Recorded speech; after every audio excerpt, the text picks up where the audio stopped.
On April 20th, 1999, Eric Harris and Dylan Klebold entered the Columbine High School in Colorado and killed 12 students and one teacher before killing themselves in the library.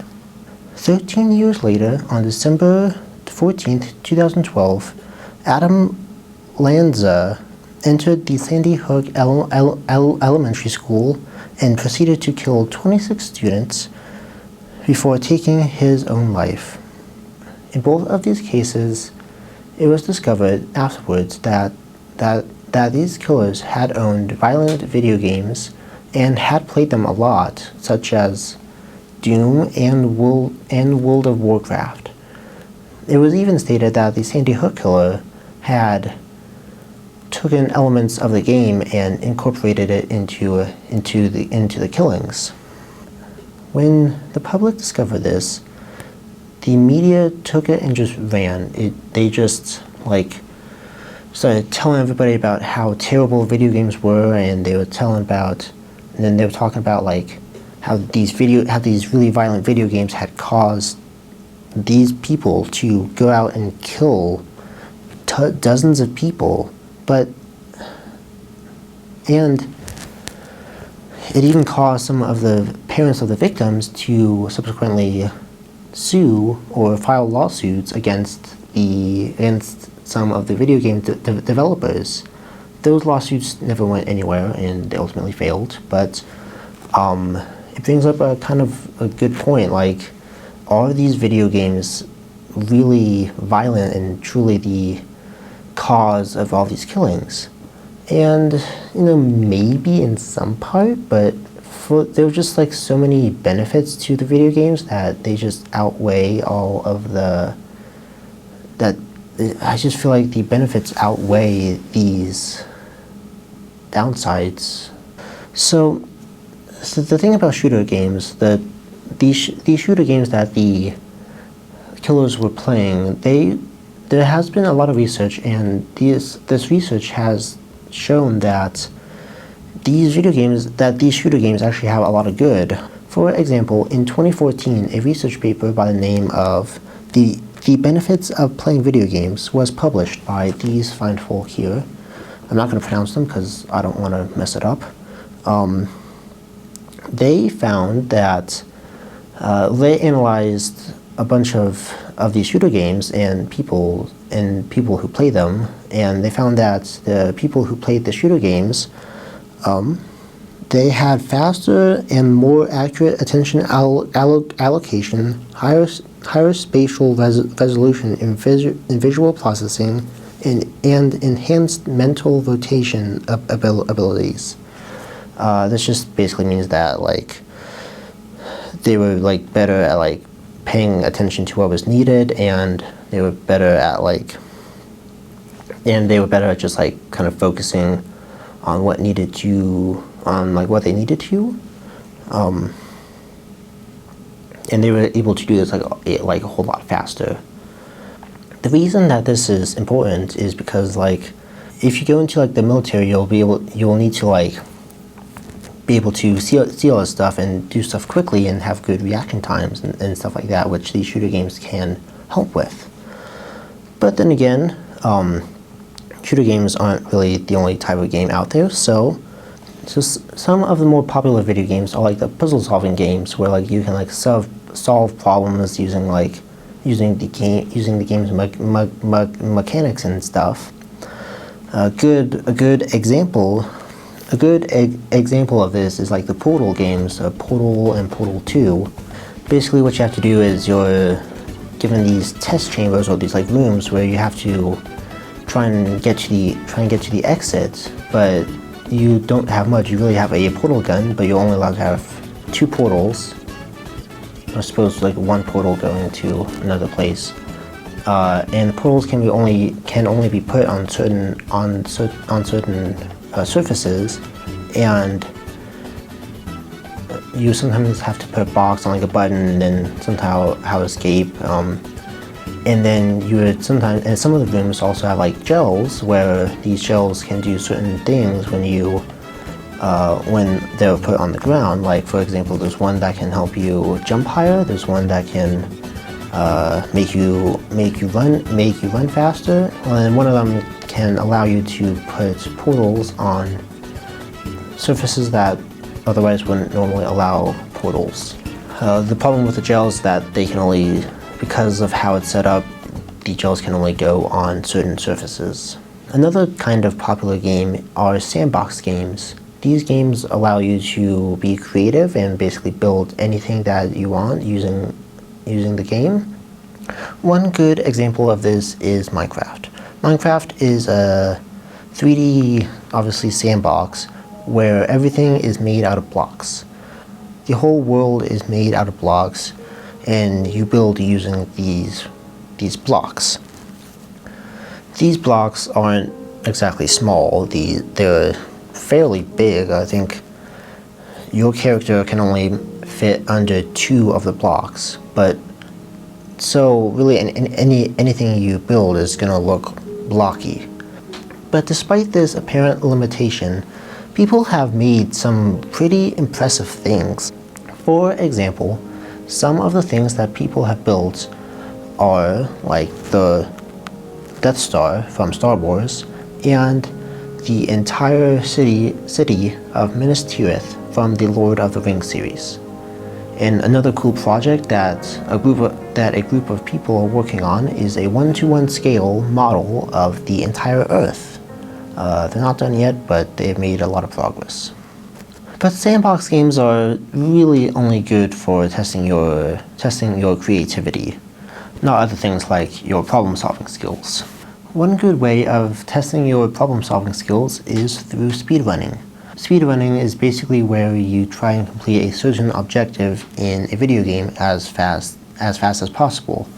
The most popular is beating the entire game as fast as possible. While this may seem simple at first, it becomes a whole lot more complicated the more you look at it. One of the areas where you can test your problem-solving skills is in routing. Basically, what path do you want to take in order to complete the game? What do you need to complete the game, and then how do you get those things? And that becomes more complicated the bigger the game is. For example, one of the problems that they have to address is how do you get from point A to point B. In some bigger games, your 2 points may be really far away. They could be like two cities. So you could just run there, or you could go a little bit out of your way and try and find some sort of vehicle like a horse or a car or something, and then use that to get to point B faster. And in some other games, they might not have any kind of vehicles or horses or whatever, so you will just have to walk there. And even that can be complicated because those games that don't have any other kinds of vehicles have a bunch of different movement options. For example, you could walk there, or you could run, or running usually has some sort of limits.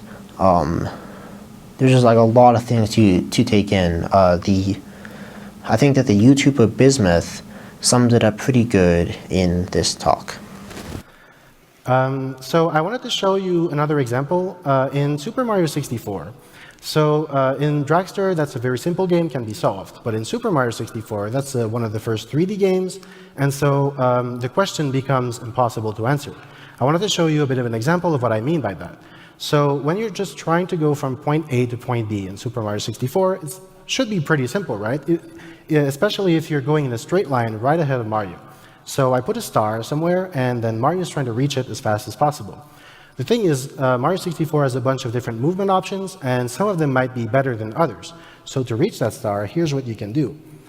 You can run directly to the star and jump into it. You can use long jumps instead. If you want, you can use dive rolls. You can use slide kicks. You can do a trick called the speed kicks that lets you conserve some speed. If you jump too early, you'll lose some speed, so that loses time. And if you jump too late, then you fall for longer after getting the star, and that also loses time. And finally, the one last thing you can do is you can ground pound under the star, and then that lets you fall to the ground faster. So these are a bunch of options, and then the question becomes, what's the fastest? Well, the thing is, depending on the situation, if the star is closer, if the star is further away, if the star is higher or lower, or off to one side or somewhere, and if Mario is going faster, depending on Mario's speed as well, the answer will change. The answer will never be the same. So you have to try these things. You have to figure out what's the fastest movement option in every single situation. So when the question becomes, what's the perfect speedrun of Mario 64, the answer is incredibly complicated because this is the simplest example and the answer is still unclear. I wanted to show one example of how complicated this can become. This is called the Everlips, named after one of the people who was involved in the problem. Essentially, it represents Mario's the range of Mario's possible positions after a certain amount of frames, one frame being the smallest unit of time in the game. So in Mario 64, that represents 1/30th of a second. So as you can see here, those are the different positions Mario can take after 1, 2, 3, 4, 5, up to 12 frames. And those positions can be achieved by tilting the control stick. And the equation you see above it is the equation for the optimal control stick angle if you're trying to achieve a point that's a little off to the side. And that equation was mathematically proven, this mathematical proof. Please memorize it because this will be on the test afterwards. So this is just an idea of how complicated this can become. And this is very advanced math. And the question was really, really simple. I'm trying to go from point A to point B, but point B is not directly in front of me. What do I do? And it can become a lot more complicated when you add glitches into it. A glitch is basically just some sort of error in the game's programming. For example, you might be able to like phase through a wall, and that would be a glitch. Usually you don't see those. Usually you don't see something that extreme, but there are definitely some errors. These glitches can change the route significantly and sometimes make it a lot more complicated. One funny example of this can be found in Super Mario Bros. 3 for the NES.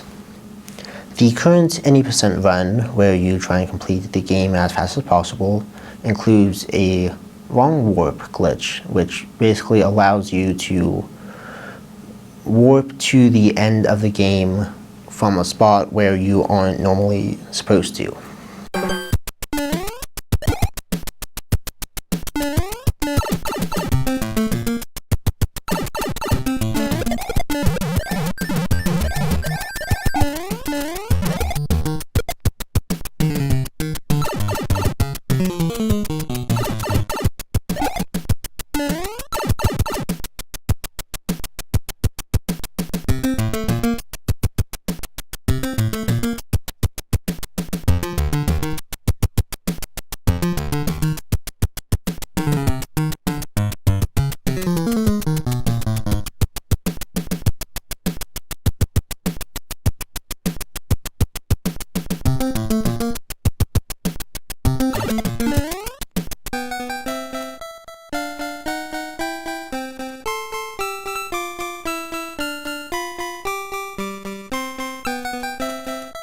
This allows the runners to complete the game in 3 minutes compared to the 10 minutes it would take them without the glitch.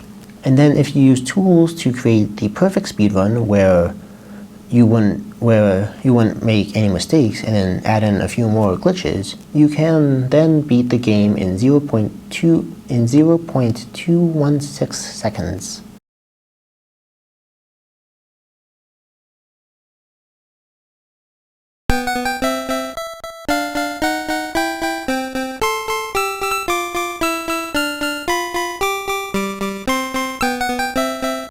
It is possible for this to be accomplished on real hardware, but the inputs are too precise for any human to ever pull off. Glitches can also be used to obtain items really early, or obtain beta items which were originally added but then removed later for one reason or another. One example of this is in Ocarina of Time, where it was found a while back that you could use stale reference manipulation to basically edit the contents of like chests and stuff. And I'm not going to go into how that works because it's really complicated, and there are a lot of other videos out there that do a good job at explaining it. No.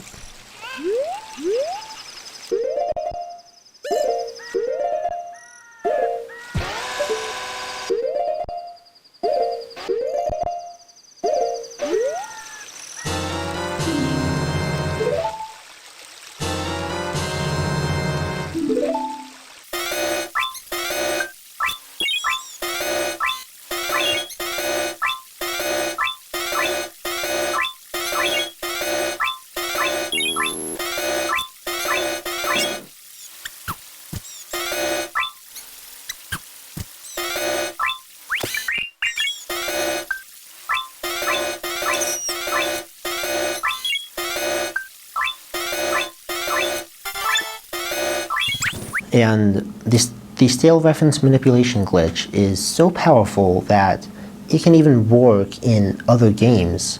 For example, in Paper Mario, you are able to perform SRM in Ocarina of Time and then edit the memory of the game and then transfer that to Paper Mario the Thousand Year Door, and then it'll work, and then the glitch will work and you'll be able to wrong warp to the end of the game.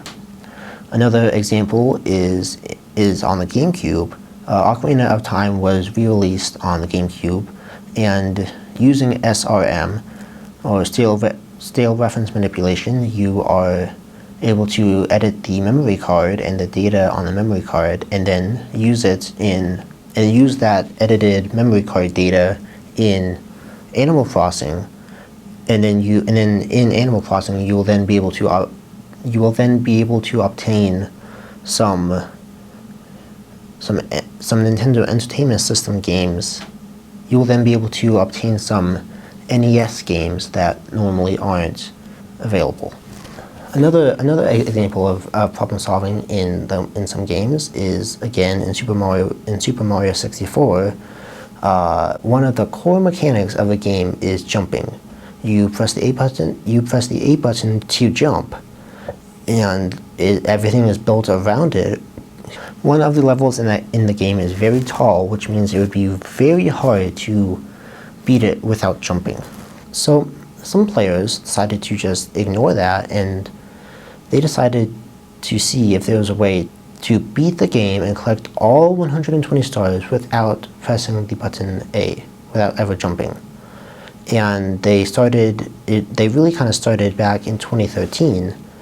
And over the course of the next 10 years, they managed to get the number of A presses down from over 200 to just 13.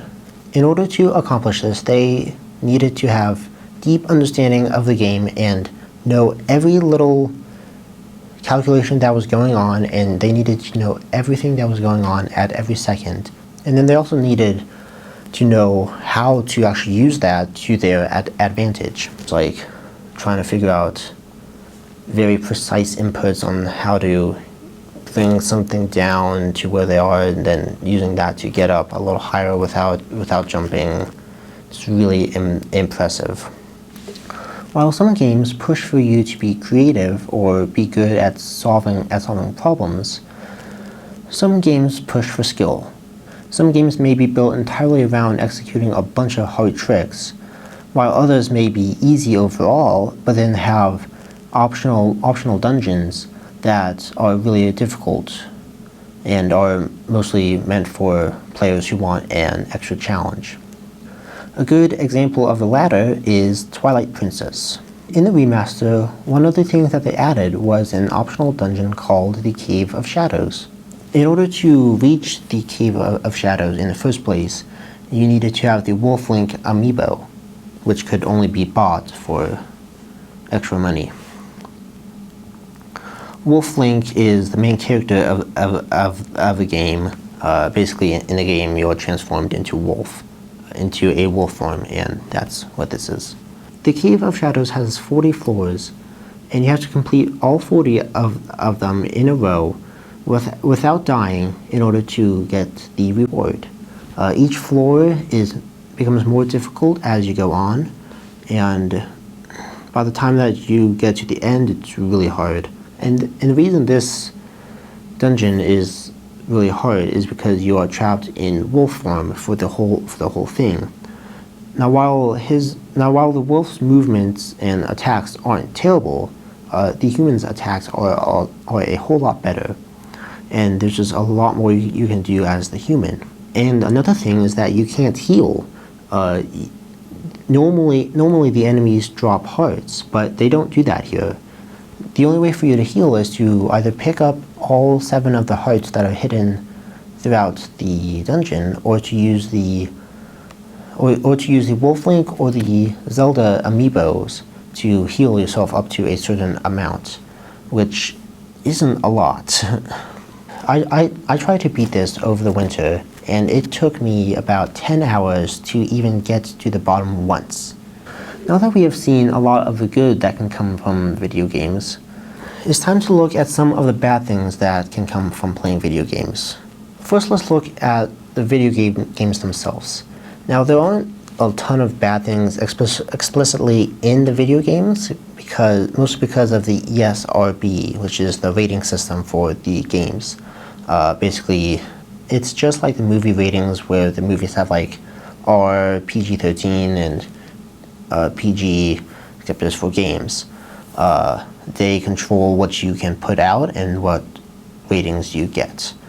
Because of the ESRB, it keeps game developers in check by ensuring that they don't include certain aspects in their games if they want a certain rating. And it makes sure that the customers know what they're going to get when they look in the game, when they buy a game. But one downside of this is that the ESRB was founded in 1994. Video games have been around since like the 1960s or 1950s, so a lot of games in between that period could essentially do whatever they wanted, and the only thing stopping them was themselves and the publishers, which really didn't do much for some games.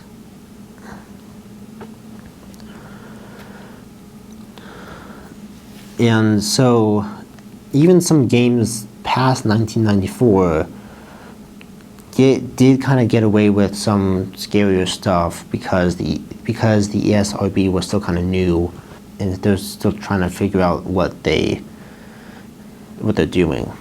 Now, one good example of this is Majora's Mask. It's one of the creepiest Zelda games that there is, and at the time of release, it was rated E for everyone.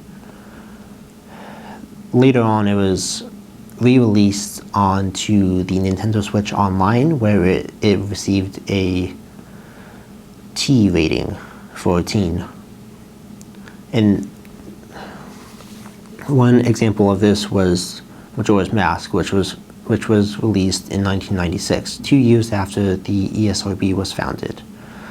Despite the ESRB being around, the game got an E rating, and E means for everyone.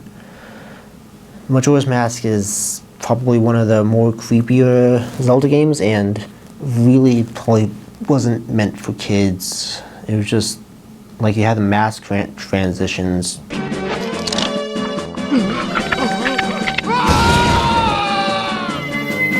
And a lot of other things. I mean, the whole concept of the game was that you had 3 days before the moon came crashing down, and the moon crashing down was caused by a mask that had corrupted a innocent little skull kid guy.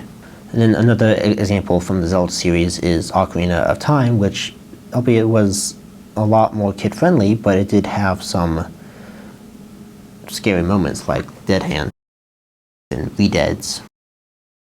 And the ESRB isn't really perfect. For example, Twilight Princess came out in 2006, and it got a T rating, which means that it's for teens. And according to the ESRB, that means that games with this rating are suitable for age 13 and over, and that's because they include violence, suggestive themes, crude humor, minimal blood, frequent use of moderate language, and/or infrequent use of strong language. Twilight Princess was released in 2006 and received a T rating for teen. It is the only game in the series to receive a T rating, and I just don't think that it deserves it. There isn't any there isn't any strong language in it. There is a little blood, but it's not much. I don't remember seeing any. And there really isn't any suggestive themes in it, not really. Though that doesn't mean that there aren't any creepy moments in it. For example,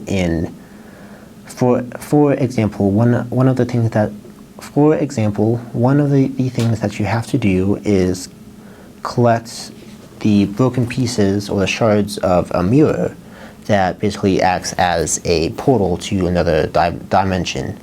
And one of these shards is in the possession of a couple Yetis.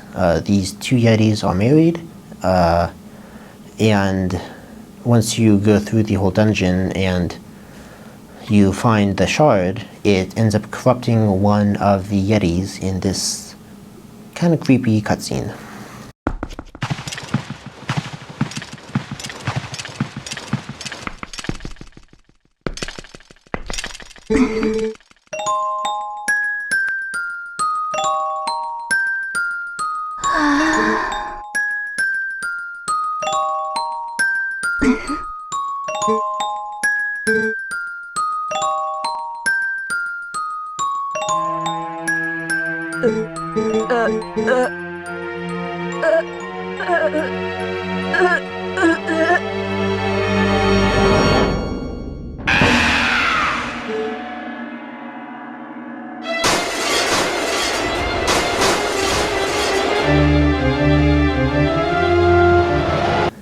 This next example isn't exactly creepy, but it did traumatize a lot of people. This example comes from the Pokemon series with the character Cynthia. Now, Cynthia appeared first back in 2006 in the Diamond and Pearl games, and she's been in a few games afterwards. Cynthia is the champion of the Elite Four. Basically, it just means that she's the most powerful Pokemon trainer in the game and is the final boss that you have to defeat before you can beat the game. The thing about Cynthia and the Elite Four is that you meet them throughout the game, and you can talk with them, and they help you out with your quest. And through some context clues and through what they say, you are able to deduce what their team is and what kind of Pokemons they have. And from that, you can figure out what kind of weaknesses they have, and then you can build your team around that. But with Cynthia, you don't get any of those clues. You just figure out who she is as a person, which doesn't really help you at all. So when you go and fight her, you don't really know what you expect. And what you find out with Cynthia is that she has a lot of strong Pokemon. A couple of them don't have any weaknesses. A couple of them are really strong and are able to defeat your Pokemon in like 1 or 2 hits. Because of that, you are going to be defeated multiple times. And in order to actually get back to Cynthia, you have to fight all of the Elite Four again, and then in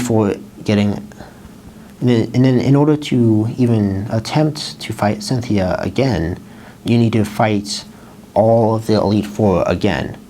So really, it's really hard to actually get to her, and really hard to actually beat her. And because of that, you have to go through all the cutscenes again that are related to the champion and the Elite Four. And Cynthia specifically has this piano theme that because of how the match is structured, you will hear a lot before it even starts.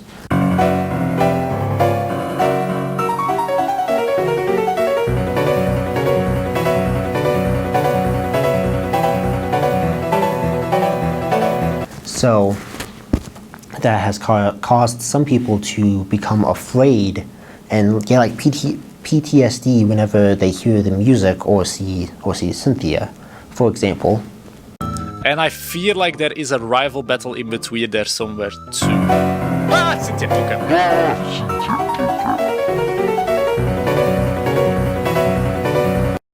Okay. Oh, he has 6 Pokemon. Uh-oh. Oh, that's an insane... Wait.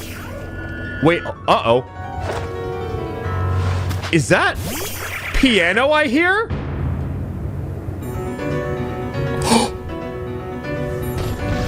Oh my god. Hold up. I wasn't scared until I heard the piano. Oh my god, the strings! Oh no. Oh my god, my PTSD! Wait, he opens with Spiritomb! Is this just Cynthia's team? Even though this stuff has happened, it's not usually that common. Those are just some examples that I've thought of. Now let's look at video games from the outside. Like, how long should you play video games? Is this something that you should do like for hours on end every day, or is it something that you should do in moderation?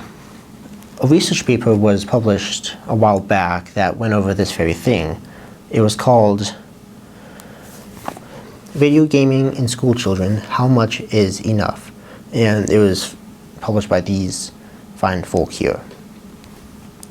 They found that children who played for 1 hour per week on average had 52 milliseconds faster reaction time than children who did not play any video games.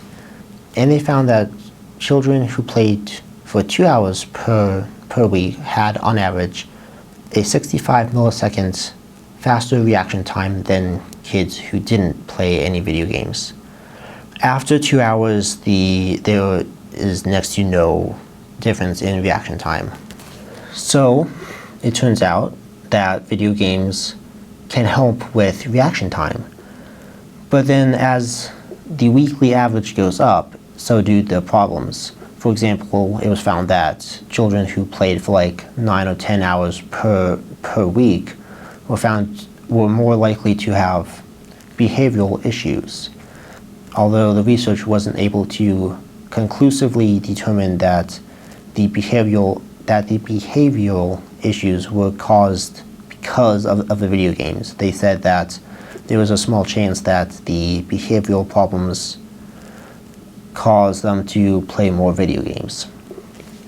So all in all, despite the media tending to focus a lot on how video games are bad, it actually turns out that video games have a lot of good benefits and are able to help with a lot of things like creativity and problem solving and reaction time and a lot of good stuff which can then be translated into the real world. But of course, like most things, you need to use it in moderation. You don't want to overuse it, otherwise that'll be bad. That's all. Thanks.